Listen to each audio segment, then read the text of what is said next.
بسم اللہ الرحمن الرحیم۔ السلام علیکم ناظرین، امید کرتی ہوں آپ سب خیریت سے ہوں گے۔ اللہ تعالیٰ آپ کو اور آپ کے گھر والوں کو ہمیشہ خیر و عافیت سے رکھے۔ آج ہم بات کرنے جا رہے ہیں شعیب علیہ السلام کے بارے میں۔ شعیب علیہ السلام بھی ایک عظیم نبی تھے۔ آپ یونس علیہ السلام سے پہلے یا بعد میں تشریف لائے۔ مفسرین اور مؤخرین کے اقوال اس بارے میں مختلف ہیں۔ آپ عربی نسل سے ہیں اور مدین بن مدیان بن ابراہیم علیہ السلام کی طرف سے منسوب ہیں۔ آپ جس شہر میں مبعوث ہونے اس کا نام مدیان تھا یا پھر اس قبیلے کا نام تھا جو اس بستی میں آباد تھا۔ مدین کا یہ شہر مشہور شہر معان کے قریب ہی تھا۔ آج کل یہ اردن میں مان قوم لوط کے بغیر قریب ہے۔ وہ حیرت کی حقیقت یہ ہے کہ جب اللہ تعالیٰ نے جبرائیل علیہ السلام کو حکم دیا کہ لوط علیہ السلام کی قوم پر تباہی نازل کریں، اس بستی کو اوپر اٹھا کر اونٹھا گرا دیں، انہوں نے اس بستی کو تحوالہ کر دیا، تہس نہس کر دیا، تو اس بستی کو بحریہ کہا جانے لگا، یعنی لوط علیہ السلام کی بستی کے کھنڈرات۔ یہ بحریہ بحر مراد کے قریب ہی واقع ہے۔ سیدنا شعیب علیہ السلام کی قوم ایک کافر اور تاجر قوم تھی۔ بتوں کی پوجا کیا کرتی تھی اور ڈاکے ڈالا کرتی تھی۔ یہ لوگ تجارتی راستوں پر کھڑے ہو جاتے، تجارتی قافلوں کو اس طرح لوٹتے تھے کہ ہر قافلے سے جبراً 10واں حصہ وصول کر لیتے۔ خود بھی ملاوٹ، ہیرا پھیری، دھوکے بازی کے ماہر تھے۔ ملاوٹ تو گویا ان کی گھٹی میں پڑی تھی۔ تمام انبیاء کرام علیہ السلام کی ذمہ داری ہوتی ہے کہ لوگوں کو خاص اللہ کی عبادت کی طرف بلائیں، درست اعمال اور صحیح عقائد کی طرف ان کی رہنمائی کریں۔ ان کے ساتھ یہ بھی اس کی ذمہ داری ہوتی ہے کہ اہم معاشرتی، اقتصادی اور سیاسی امور کی بھی رہنمائی کریں۔ حقیقت یہ ہے کہ تمام انبیاء کرام کا طریقہ یہی تھا کہ جہاں کہیں قوم میں کوئی ٹیڑھا پن دیکھتے، اس کی اصلاح فرمانے کی کوشش کرتے، عبادت اور عقیدے کی اصلاح کرنے کے ساتھ ساتھ دوسری خرابیوں کا بھی سامنا کرتے جو اس قوم میں پائی جاتی تھی۔ اہل مدین میں ملاوٹ کا رجحان سب سے بڑھ کر تھا۔ ماپ تول میں کمی کرتے تھے۔ اس کے ساتھ ساتھ اس قوم میں درختوں کی عبادت کرنے کا رجحان بھی پایا جاتا تھا۔ وہ ایک پجاری تھے، اسی لیے اللہ تعالیٰ نے سورہ حجر آیت 78 میں فرمایا، اور بے شک ایکا والے بھی بڑے ظالم تھے۔ اس طرح سورہ شعراء آیت 176 میں باری تعالیٰ فرماتے ہیں، ایکا والوں نے بھی رسولوں کو جھٹلایا۔ اس قوم نے تو صرف شعیب علیہ السلام کی تقسیم کی، پھر اللہ تعالیٰ نے رسولوں کی تکذیب کیوں فرمایا؟ اور جواب یہ ہے کہ ایک رسول اور نبی کی تکذیب تمام انبیاء کرام کی تکذیب ہے، کیونکہ سب انبیاء کرام کی دعوت ایک ہی ہے، سب کے سب ایک ہی دعوت دیتے رہے، سب کا ایک ہی اعلان تھا، تم اللہ کی عبادت کرو، کسی سے ڈرو اور میرا کہنا مانو۔ یہ تھی تمام انبیاء کرام کی دعوت۔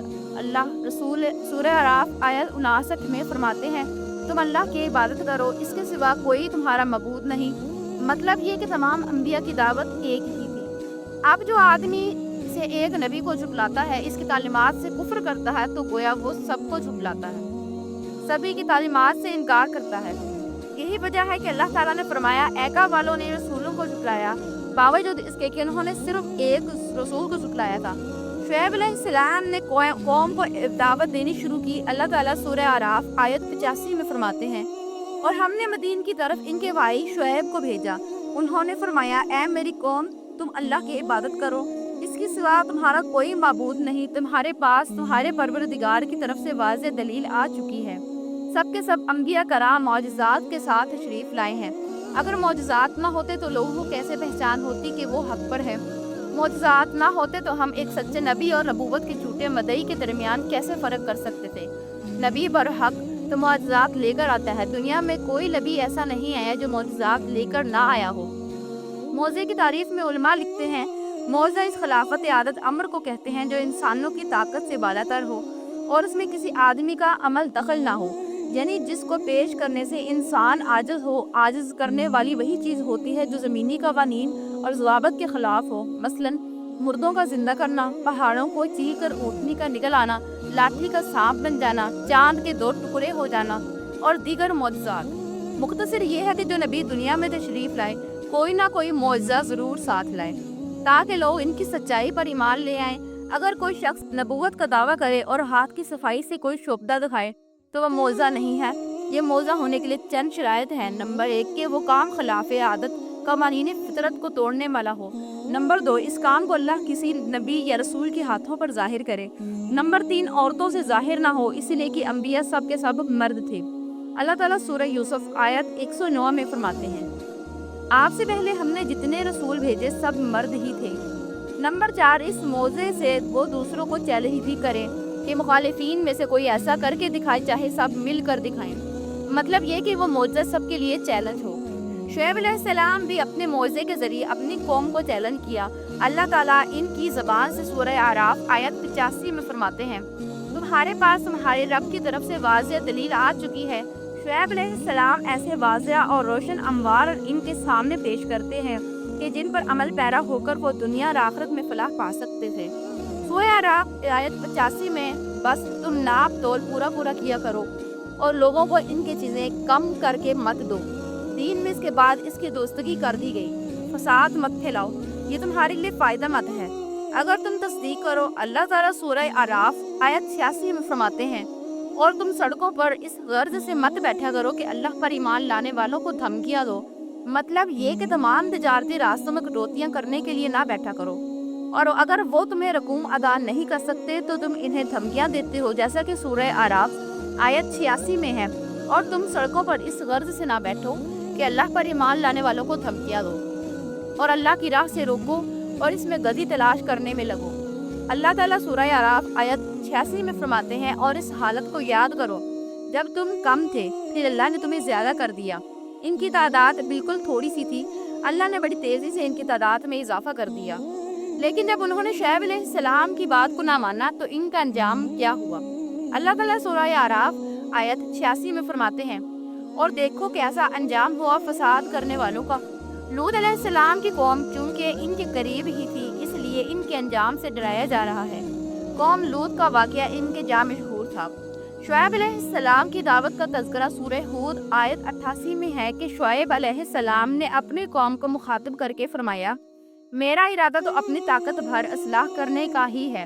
داعی حضرات پر صرف اپنی پسند کے مطابق پیغام پہنچا دینا ہوتا ہے، لوگوں کے ایمان لانے پر مجبور کرنا انبیاء اور داعی حضرات کے مشن میں شامل نہیں ہے۔ اللہ تعالیٰ سورہ غاشیہ آیت 22 میں فرماتے ہیں، آپ ان پر محاسب نہیں ہیں۔ مطلب یہ کہ آپ انہیں ایمان لانے اور راہ راست پر چلانے کے لیے مجبور نہیں کر سکتے، آپ کے ذمہ یہی کام ہے کہ آپ ان کی اصلاح کرنے کی کوشش کریں۔ سورہ ہود آیت 88 میں، میرا ارادہ تو اپنی طاقت بھر اصلاح کرنے کا ہی ہے، میری توفیق اللہ ہی کی، اس پر میرا بھروسہ ہے اور اسی کی طرف میں رجوع کرتا ہوں۔ شعیب علیہ السلام نے جب انہیں ان باتوں کی طرف دعوت دی تو انہوں نے کفر کیا، آپ کو جھٹلایا، بلکہ یوں کہنے لگے کہ انہوں نے جواب دیا، اے شعیب، کیا تیری نماز تجھے یہی حکم دیتی ہے کہ ہم اپنے باپ دادوں کے معبودوں کو چھوڑ دیں اور ہم اپنے مالوں میں جو کچھ چاہیں اس کا کرنا بھی چھوڑ دیں؟ آج بھی بعض لوگوں کا یہی حال ہے، وہ سمجھتے ہیں کہ دین کا مطلب مسجدوں کی حد تک عبادت کر لو، سیاسی اور معاشرتی زندگی میں دین کی کوئی ضرورت نہیں سمجھتے، ان معاملات کو دین سے الگ چیز تصور کرتے ہیں، کہتے ہیں کہ بس یہ تو دنیا کے مشاغل ہیں۔ یہی حال تھا شعیب علیہ السلام کی قوم کا۔ سورہ ہود آیت 87 کے آخر میں ہے، تو بڑا ہی باوقار اور نیک چلن آدمی ہے۔ مطلب یہ کہ انہوں نے مذاق کے انداز میں ان سے کہا تو وہ بڑا عقل مند ہے، کیوں ناراض ہوتا ہے؟ سیدنا ابن عباس رضی اللہ تعالی عنہ سے روایت ہے کہ وہ یہ بات سے ان کا مذاق انداز میں کہتے، ان کی تعریف نہیں کرتے تھے۔ پھر شعیب علیہ السلام نے ان الفاظ میں سمجھایا، اور میری قوم میرے خلاف ضد تمہارے لیے اس بات کا باعث نہ ہو جائے کہ تمہیں بھی ویسا ہی معاملہ پیش آ جائے جیسا قوم نوح یا قوم عاد یا قوم صالح کو پیش آ چکا ہے، اور قوم لوط تو تم سے کچھ دور نہیں۔ مطلب یہ تھا کہ قوم لوط تو تمہارے بالکل نزدیک تھی، ان پرانے والے عذاب سے تو تم خود اچھی طرح خبردار ہو، جانتے ہو کہ ان کے ساتھ کیا سلوک ہو چکا۔ پھر آپ نے فرمایا، تم اپنے رب سے استغفار کرو اور اس کی طرف توجہ کرو، یقین مانو میرا رب بڑی مہربانی والا اور بہت محبت کرنے والا ہے۔ جب وہ اپنی ضد پر اڑے رہے تھے، شعیب علیہ السلام نے یوں فرمایا، تو ذرا ٹھہر جاؤ یہاں تک کہ ہمارے درمیان اللہ فیصلہ کیے دیتا ہے، اور وہ سب فیصلہ کرنے والوں سے بہتر فیصلہ کرنے والا ہے۔ پہلے تو عام و عز نصیحت فرمائی، جب قوم نہ سمجھی تو ان سابقہ ہلاک شدہ قوموں کی مثالیں دی، ڈرایا کہ کہیں تمہیں بھی ایسے ہی عذابوں سے دوچار نہ ہونا پڑے، لیکن انہوں نے کسی بات کا اثر نہ لیا، الٹا یہ کہنے لگے، تو ان میں سے ہے جن پر جادو کر دیا جاتا ہے، اور تو ہم ہی جیسا ایک انسان ہے، اور ہم تو تجھے جھوٹ بولنے والوں میں سے ہی خیال کرتے ہیں۔ اگر تو سچے لوگوں میں سے ہے تو ہم پر آسمان کا کوئی ٹکڑا گرا کر دکھا۔ مطلب یہ کہ آخرکار یہ لوگ پہلے لوگوں کی طرح یعنی عاد اور سمود کے نقش قدم پر چلنے لگے۔ ان کے انبیاء انہیں حق کی طرف بلاتے رہے اور وہ انکار کرتے رہے۔ آخر ان پر اللہ کی عذاب اترے۔ ایسے ہی یہ لوگ بھی شعیب علیہ السلام کو دھمکیاں دینے لگے، ان کے مقابلے پر اتر آئے۔ سورہ اعراف آیت 88 میں ہے کہ شعیب علیہ السلام کی قوم کے کافر سرداروں نے ان سے کہا، ان کی قوم کے متکبر سرداروں نے کہا، اے شعیب، ہم آپ کو اور جو آپ کے ہمراہ ایمان والے ہیں ان کو اپنی بستی سے نکال دیں گے، یا یہ کہ تو تم ہمارے مذہب میں پھر آ جاؤ۔ شعیب نے جواب دیا کہ ہم تمہارے مذہب میں آ جائیں گے، ہم اس کو مکروہ ہی سمجھتے ہیں۔ قوم کے سردار تکبر کرتے ہوئے مزید کہنے لگے، اگر تو اپنی دعوت پر اڑا رہا تو ہم تجھے مدین سے نکال دیں گے۔ جواب میں شعیب علیہ السلام نے کہا، اگر عذاب سے بچنا ہے تو میری بات مان لو۔ انہوں نے نہ صرف آپ کی بات ماننے سے انکار کر دیا بلکہ ان کا مذاق بھی اڑانے لگے۔ شعیب علیہ السلام نے انہیں پھر سمجھایا تو وہ بولے، اے شعیب، تیری اکثر باتیں تو ہماری سمجھ میں ہی نہیں آتی، اور ہم تو تجھے اپنے اندر بہت کمزور پاتے ہیں۔ اگر تیرے قبیلے کا خیال نہ ہوتا تو ہم تجھے سنسار کر دیتے، اور ہم پر تمہارا دباؤ تو ہے ہی نہیں۔ اس پر آپ نے فرمایا، اے میری قوم، کیا تمہارے نزدیک میرے قبیلے کے لوگ اللہ سے بھی زیادہ عزت والے ہیں؟ مطلب یہ کہ تم میری قوم قبیلے سے تو ڈرتے ہو لیکن اللہ تعالیٰ کا تمہیں کچھ بھی ڈر نہیں۔ اس موقع پر انہوں نے اپنی قوم کو یوں خبردار کیا، اے میری قوم، اب تم اپنی جگہ عمل کیے جاؤ، میں بھی عمل کر رہا ہوں۔ بہت جلد تمہیں معلوم ہو جائے گا کہ کس کے پاس وہ عذاب آتا ہے جو اسے رسوا کر دے گا، اور کون ہے جو جھوٹا ہے۔ تم بھی انتظار کرو، میں بھی تمہارے ساتھ انتظار کرتا ہوں۔ پھر آپ نے دعا فرمائی، اے اللہ، میرے اور میری قوم کے درمیان فیصلہ کر دے۔ ادھر قوم کے لوگ انہیں بستی سے نکالنے اور سنسار کرنے کی دھمکیاں دینے لگے۔ آپ کی دعا کے الفاظ سورہ اعراف آیت 99 میں آئے، اے ہمارے پروردگار، ہمیں اور ہماری قوم کے درمیان موافق حق فیصلہ کر دے، اور تو سب سے اچھا فیصلہ کرنے والا ہے۔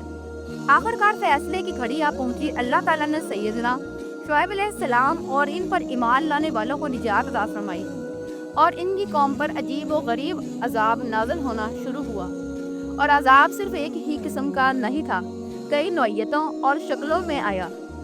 اللہ سبحانہ تعالیٰ ہمیں اپنی قدرت کی نشانیاں دکھاتے ہیں کہ قوم عاد کس طرح تیز تند ہواؤں سے تباہ کی گئی، جبکہ شعیب علیہ السلام کی قوم کو اس کے بالکل برعکس عذاب دیا گیا۔ اللہ تعالیٰ نے ہوا کو روک لیا۔ حالت ایسی ہوگی کہ ہوا بالکل نہ چلی، گرمی اور حرارت تیز ہو گئی۔ پھر اللہ تعالیٰ نے بستی سے باہر ایک بادل بھیجا جس کے نیچے سایہ تھا۔ بچے، بوڑھے، جوان اور عورتیں سبھی اس سائے میں جگہ پانے کے لیے بھاگے تاکہ گرمی سے بچ سکیں۔ آخر بادل کے نیچے پہنچے بیٹھ گئے تو ہوا کو گم پائے تو بادل کو دیکھتے ہی اس کی طرف لپکے، لیکن اس میں تو عذاب تھا، اور انہوں نے یہی تو کہا تھا، اگر تم سچے لوگوں میں سے ہو تو ہم پر آسمان کا کوئی ٹکڑا گرا دو۔ بس اللہ تعالیٰ نے آسمان سے ایسا ہی عذاب بھیج دیا۔ اللہ تعالیٰ سورہ اعراف آیت 91 میں فرماتے ہیں، بس انہیں زلزلے نے آ پکڑا، سو وہ اوندے کے اوندے پڑے رہ گئے۔ اللہ تعالیٰ مزید فرماتے ہیں سورہ ہود آیت 94 تا 95 میں، جب ہمارا عذاب آ پہنچا، ہم نے شعیب کو اور ان کے ساتھ تمام مسلمانوں کو اپنی خاص رحمت سے نجات بخشی اور ظالموں کو سخت سے ہارنے آگے پکڑا، جس سے وہ اپنے گھروں میں اوندے پڑے رہ گئے، گویا کہ وہ ان گھروں میں کبھی بسے ہی نہ ہوں۔ آگاہ رہو، مدین والوں کے لیے بھی ویسی ہی پھٹکار ہے جیسی پھٹکار سمود پر پڑی۔ شعیب علیہ السلام اور ان پر ایمان لانے والے لوگوں نے ان سے دور ہی کھڑے تھے، وہ ان کی طرف حسد پڑی نگاہوں سے دیکھ رہے تھے۔ سورہ اعراف آیت 93 میں ارشاد ربانی ہے، اس وقت شعیب ان سے منہ موڑ کر چلے اور فرمانے لگے، اے میری قوم، میں نے تمہیں اپنے پروردگار کے احکام پہنچا دیے اور میں نے تمہاری خیر خواہی کی، پھر میں ان کافر لوگوں پر کیوں رنج کروں۔ اس کے بعد وہ دوبارہ مدین کی طرف لوٹ آئے، کیونکہ مدین شہر تو باقی رہ گیا تھا، صرف اہل مدین ہی تباہ ہوئے تھے۔ بعد میں لوگ آہستہ آہستہ مدین میں آ کر آباد ہونے لگے۔ مدین شہر پھر سے آباد ہو گیا، اس کی رونقیں لوٹ آئی۔ اب مدین کے اکثر باشندے مسلمان تھے، وہ مسلمان جو شعیب علیہ السلام کے ساتھ تھے، وہ اور دوسرے علاقوں سے آنے والے کفار اب اس شہر کے باشندے تھے، اور یہی وہ مدین شہر ہے جس میں سیدنا موسیٰ علیہ السلام تشریف لائے تھے۔ شعیب علیہ السلام کا قصہ اسی کے ساتھ اپنے اختتام کو پہنچتا ہے۔ اگر ویڈیو پسند آئی تو ویڈیو کو لائک کریں، شیئر کریں اور چینل کو سبسکرائب کریں۔